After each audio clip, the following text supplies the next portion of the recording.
बिस्मिल्लाहिर्रहमानिर्रहीम, अस्सलाम वालेकुम। 5 आज़ाद जजेस जो आज सुप्रीम कोर्ट ऑफ पाकिस्तान में आए थे, उनके सुप्रीम कोर्ट से निकलने के बाद एक बड़ी खबर सामने आई है। जस्टिस तारिक महमूद जहांगीरी साहब जो हैं, उनकी अपील को नंबर लगा दिया गया है। उनकी अपील को नंबर लगा दिया गया है और जो 184(3) की दरखास्त है उसको अभी नंबर नहीं लगा। मैं दोनों का फ़र्क थोड़ा सा आम देखने वाले जो हमारे नाजरीन हैं उनके सामने रख देता हूँ कि सुप्रीम कोर्ट से जब आप रुजू करते हैं तो एक है सुप्रीम कोर्ट की 184(3) की जुरिडिक्शन, दायरा इख्तियार, जिसमें आप नीचे ना तो कभी ट्रायल कोर्ट में गए होते हैं ना हाई कोर्ट में गए होते हैं, आप डायरेक्ट सुप्रीम कोर्ट के पास जाते हैं कि ये बहुत अहम इशू है, बहुत अहम अवामी मसला है, अवामी अहमियत का मामला है और ये आइन के फलां आर्टिकल से रिलेटेड ऐसा मामला है जिसको सुप्रीम कोर्ट को डायरेक्ट जो है वो इंटरटेन करना चाहिए। तो उसको 184(3) में जो है वो दायर किया जाता है, डायरेक्ट आप सुप्रीम कोर्ट आते हैं। और एक होता है कि जो केस ट्रायल कोर्ट से शुरू होता है या हाई कोर्ट से शुरू होता है, उसके ऊपर हाई कोर्ट का फैसला है और उसको आपने चैलेंज किया है, तो वहां वो आप 185 में आते हैं।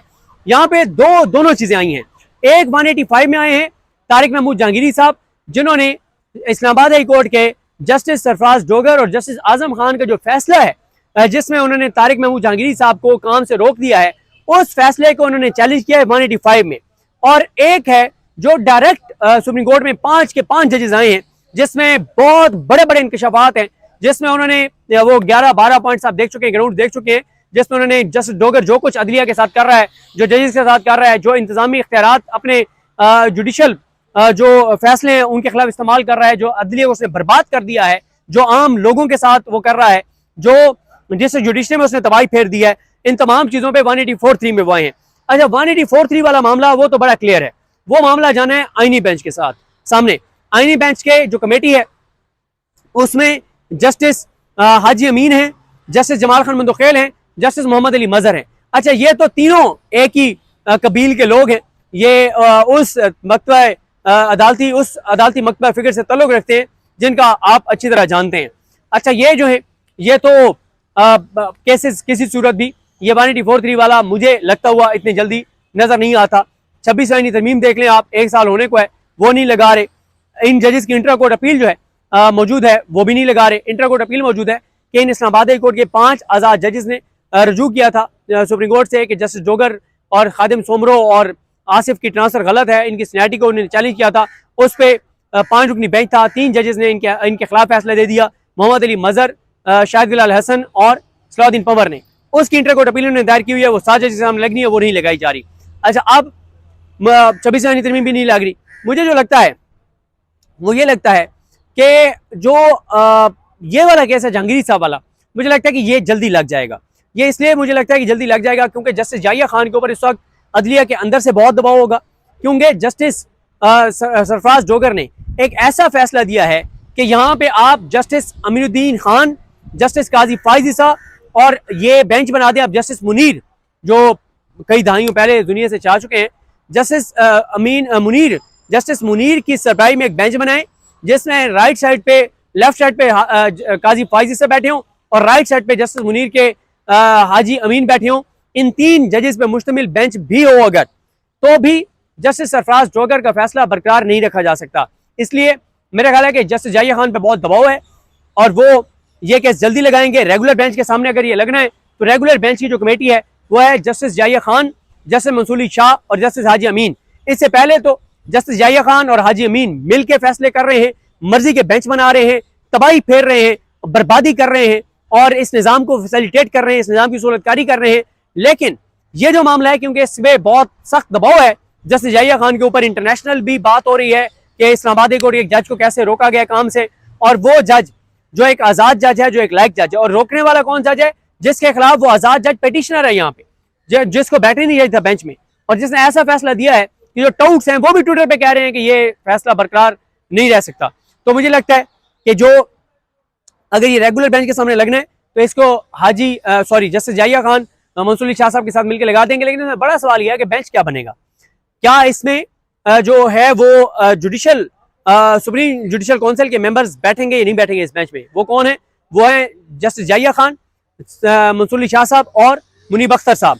और वो अगर नहीं बैठते तो फिर बेंच कौन होगा, किन जजेस में मुश्तमिल होगा?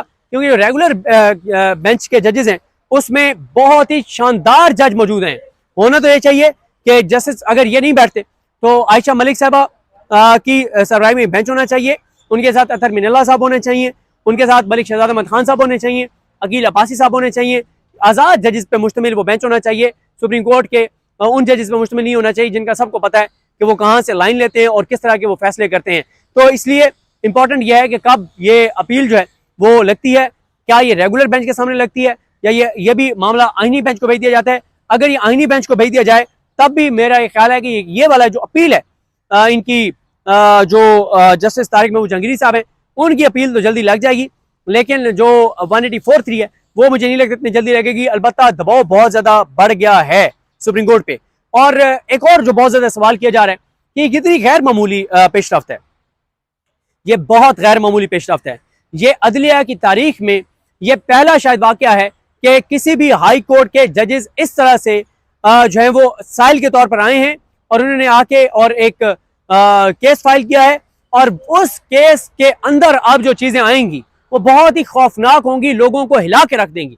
और अगर ये केस लग गया तो आप इमेजिन करें ना कि आईनी बेंच के वो जजेस जिनकी लियाकत जिनकी काबिलियत पूरा पाकिस्तान जानता है, हम जरा ज्यादा जानते हैं क्योंकि हम रोज उनके बेंचों को देखते हैं, और सामने बाबर सत्तार जैसे लाइक जजेस, मोहसिन अख्तर कैनी साहब जैसे जजेस, सरदार इजाज इसा खान साहब जैसे जजेस, तारिक महमूद जहांगीरी साहब जैसे जजेस और समन रिफत इम्तियाज साहिबा जैसी दबंग जज वो होंगे, तो आप अंदाजा लगाएं क्या हालात होंगे। और ये इंटरनेशनल बहुत बड़ी डेवलपमेंट है, क्योंकि इससे पहले इंडिया में एक वाकया हुआ था जब सुप्रीम कोर्ट के जजेस ने प्रेस कॉन्फ्रेंस की थी, जहां पे हाई कोर्ट के जजेस, क्योंकि पहले जो जजेस 6 जजेस के खात वाला मामला है ना वो 100 वोट था, उसमें ये जज पार्टी नहीं थे, ये बात ध्यान में रखें, उसमें ये जज पार्टी नहीं थे। इसमें तो अब ये खुद पार्टी हैं, इसमें तो ये दरखास्त गुजार हैं। तो अब ये मामला बड़ा दबाव बढ़ जाएगा जस्टिस जाहिया खान पे, और मुझे लगता है जस्टिस जाहिया खान ये चाहेंगे कि एज सून एज पॉसिबल वो जस्टिस जहांगीरी साहब को बहाल करें ताकि दबाव कम हो, क्योंकि जब तक जस्टिस तारिक महमूद जहांगीरी साहब एक तरह से सस्पेंड रहेंगे, सस्पेंड ही है ना, जिस तरह से किसी ब्यूरोक्रेट को सस्पेंड कर दिया जाए, सस्पेंड ही है ना ये एक तरह से, तो तब तक जस्टिस जाहिया खान पे बहुत दबाव रहेगा, अदलिया के अंदर से भी, इंटरनेशनली भी, बाहर से भी, वकला का भी। और मुझे लगता है कि ये वाला केस जो है वो जल्दी लग जाएगा। और ये बहुत इंपॉर्टेंट है कि जजेस खुद दलाइल देंगे, ये बहुत इंपॉर्टेंट है कि आज जिस तरह से जजेस खुद आए और इन्होंने आके और ये दरखास्त, आईनी दरखास्त और अपील जो है वो दायर किया। अंदर से कितनी सपोर्ट मिल सकती है? देखिए ये बहुत अहम सवाल है कि ये भी बहुत अहम सवाल है कि इन जजेस को सुप्रीम कोर्ट के अंदर से कितनी सपोर्ट मिल सकती है। देखें रेगुलर बेंच के जजेस में से तो इनको मिल सकती है, यानी मंसूर अली शाह साहब की इनको सपोर्ट होगी, मुनीब अख्तर साहब की सपोर्ट होगी, क्योंकि ये आइन के साथ खड़े हैं और आइन के साथ खड़े हुए और अपने हलफ के साथ खड़े हुए हर जज की इनको सपोर्ट हासिल होगी। असल सवाल ये है कि इनको क्या जो क्रूशल होगी वो मेरा ख्याल होगी जमाल खान मंदोखेल साहब। जमाल खान मंदोखेल साहब क्या करते हैं, मोहम्मद अली मजहर साहब क्या करते हैं अगर ये आईनी बेंच के साथ सामने मामला जाता है, क्योंकि हाजी अमीन जो है लेकिन खैर ये भी मैं गलती कह गया हूँ, क्योंकि इस वक्त जो है वो ये दो जज जो हैं जमाल खान मंदोखेल साहब और मोहम्मद अली मजहर साहब, इनके बारे में तासुर यह है कि ये इस वक्त हाजी अमीन साहब से ज्यादा इस सिस्टम के ताबेदारी दिखाएंगे, क्योंकि परसेप्शन है वकला के अंदर और ये वकला की बार रूम्स में डिस्कशन है कि अगले आईनी बेंच के सरबराह के लिए इन तीनों जजेस में जो है वो इस वक्त जंग छिड़ चुकी है। हाजी अमीन साहब चाहते हैं कि उनको एक्सटेंशन मिल जाए, वो जो इस वक्त मुल्क के अंदर एक लफ्ज़ चल रहा है ना तसलसल, तो हाजी अमीन कहते हैं कि सारा निज़ाम तो मुझ पर खड़ा है। 26वीं आईनी तरमीम मेरे पास आई है, ये है 8 फरवरी के इंतखाबात के धांधली का मामला मेरे सामने आया है और बहुत से मामला मेरे सामने आए, इस निज़ाम को तो मैंने बचाया हुआ है, मैं हूँ जो इसने बचाया हुआ है। दूसरी तरफ जमाल खान मंदोखेल साहब कहते हैं कि मैं तो मोहम्मद अली मजहर साहब ना देंदे तो फिर आपने कहाँ बचाए हुए। फिर मोहम्मद अली मजहर साहब कहते हैं और भाई इन दोनों को छोड़ें, फैसले तो सारे मैं लिख रहा हूँ।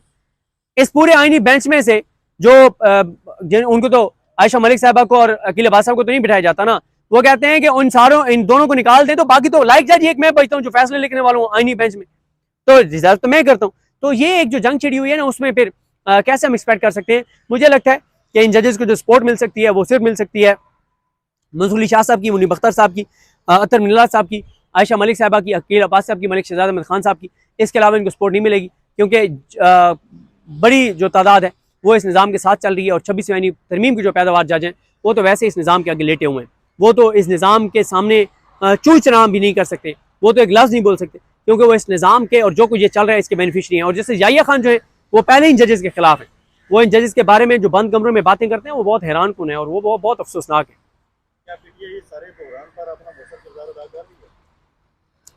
पीटीआई एक सवाल ये भी है कि क्या पीटीआई इस सारे बहरान में अपने किरदार अदा करिए। देखें, पीटीआई को गो के इन जजेस के साथ उस तरह से तो नहीं खड़ा होना चाहिए कि ये लगे कि एक पॉलिटिकल पार्टी को ये शायद उसके एक नैरेटिव के साथ ही जज करें। लेकिन ओवरऑल क्योंकि पीटीआई का बार्स में बहुत इन्फ्लुएंस है, पूरे पाकिस्तान में इस वक्त किसी एक बार का इलेक्शन भी पीटीआई की सपोर्ट के बगैर कोई वकील रहनुमा नहीं जीत सकता। तो ऐसे में पीटीआई को तमाम बार्स को, तमाम यंग वकला को मोटिवेट करना चाहिए और ये आइडियल टाइम है। वकला सड़कों पे निकल के इन जजेस से निकल सकते हैं।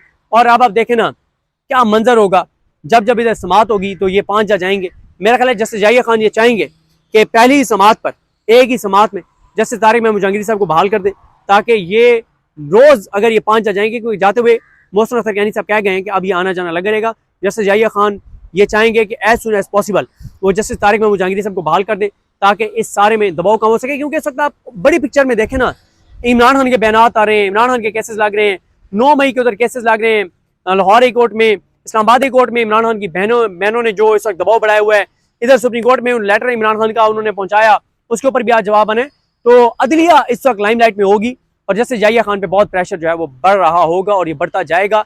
पीटीआई इसमें अहम किरदार अदा कर सकती है, एक मोमेंटम बना दे सड़कों के ऊपर भी, वकला के अंदर भी, तो पीटीआई इसमें बड़ा मौसर किरदार अदा कर सकती है। हामिद खान कहाँ है? वो मंजरेआम पर क्यों नहीं है? जिन्होंने नारा लगाया था नहीं छड़ांगे सब। देखिए, इस वक्त जो अफसोसनाक है ना, वो हामिद खान साहब का भी रवैया अफसोसनाक है, अली अहमद कुर साहब का भी अफसोसनाक है, फैसल सिद्दीकी साहब का अफसोसनाक है, सलाउद्दीन साहब का अफसोसनाक है। जितने बड़े वकला लीडर्स हैं जिनको इस वक्त सड़क पे आ जाना चाहिए था, उन सब का रवैया अफसोसनाक है। और पाकिस्तान के अंदर जो अदलिया की जो तबाही हुई है, इसमें सबसे मेन किरदार ही बार कौंसल्स, बार एसोसिएशन का है, वकला रहनुमाओं का है कि वो उस तरह से मजामत नहीं करे जैसे मजामत उनको करनी चाहिए थी। क्या नवंबर इंपॉर्टेंट होने वाला है? नवंबर देखें बहुत इंपॉर्टेंट है।